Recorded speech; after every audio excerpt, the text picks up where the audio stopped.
And अस्सलाम वालेकुम dear friends and students.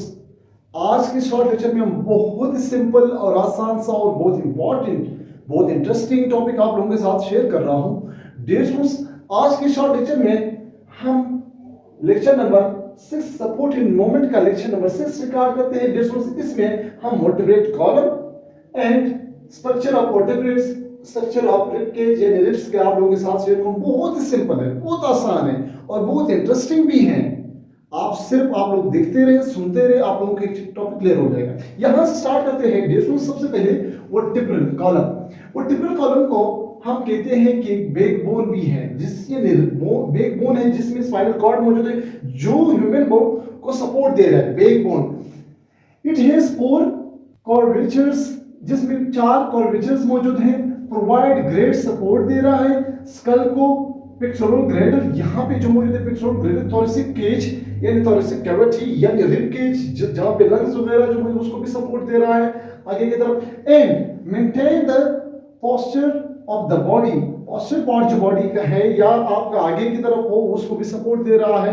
Body की पोजीशन को सपोर्ट दे रहा है ताकि बॉडी स्ट्रेट हो और ग्रेविटी के खिलाफ जो है मूवमेंट करे, लोकोमोशन करे। ये सपोर्ट कौन देता है? ये वर्टिब्रल कॉलम दे रहे हैं यानी backbone. It also provide the protection दे रहे हैं स्पाइनल कॉर्ड को, और साथ साथ में यानी लंग्स वगैरह जो है उसको भी सपोर्ट देते हैं। लंग्स जो मौजूद होते हैं स्पाइनल कॉर्ड के साथ साथ 33 वर्टिब्रेट है which are later fused और वो से बन जाते हैं 26। तो किताबों में लिखा होगा वहाँ वर्टिब्रेट 33 है, बाद में टीचर आपको पढ़ा रहे हैं कि 26 है। उसमें से 2 जो है आखिर में यहाँ बता दूंगा, ये 2 आपस में फ्यूज हो जाते हैं। ये 14 साल 18 साल के दरमियान जो एज है इस टाइम ये फ्यूज हो जाते हैं और इससे 2 वर्टिब्रेट बन जाते हैं। तो अगर ये अलग अलग हो जाए तो उसे कितना, उसको हम कहते हैं 33 वर्टिब्रेट्स। अगर ये दोनों फ्यूज हो जाते हैं 2 बन जाते हैं तो फिर बन जाते हैं 26 वर्टिब्रेट्स।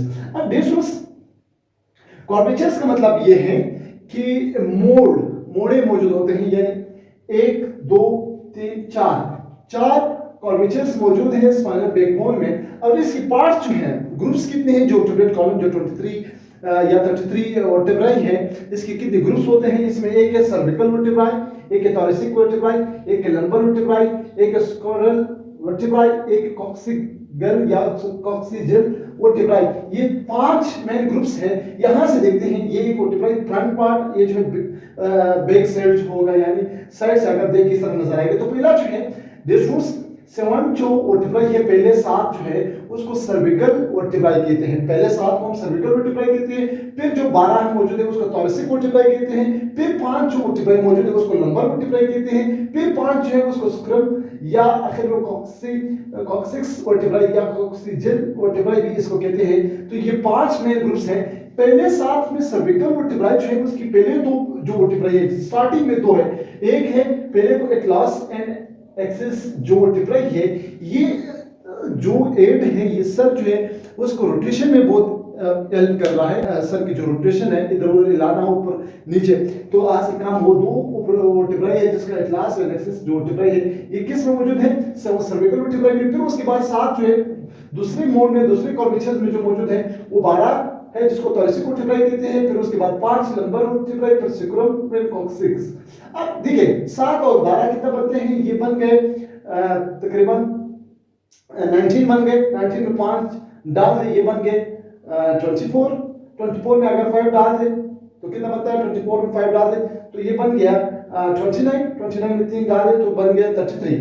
अब ये अगर सारे इस फ्यूज ना हो तो 33 है, अगर ये दोनों फ्यूज हो जाते हैं तो 24 में अगर 2 डाल दे तो फिर कितना बनता है? ये 26 वर्टिब्राई बन जाते हैं। तो अगर कोई क्वेश्चन पूछे कि ये तो 33 है तो आप सिंपली बता सकते हैं कि ये फिर बाद में फ्यूज होकर के 2 बन जाते हैं, तो उस टोटल वर्टिब्राई कितने बनेगा?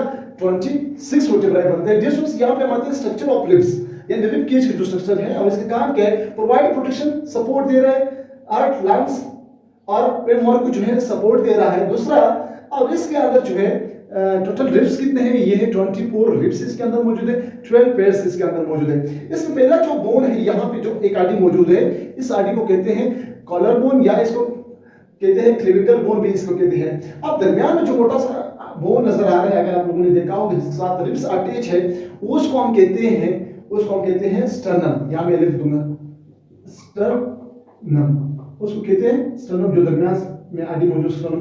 अब स्टर्नम के साथ जो अटैच है, स्टर्नम के साथ अटैच है, वो पहले 1 से लेकर 7 पेयर जो है वो ट्रू रिब्स है। ट्रू इसलिए कहते हैं कि डायरेक्ट स्टर्नम के साथ अटैच है, जो स्टर्नम के साथ डायरेक्ट अटैच नहीं है उसको हम कहते हैं फॉल्स रिब्स।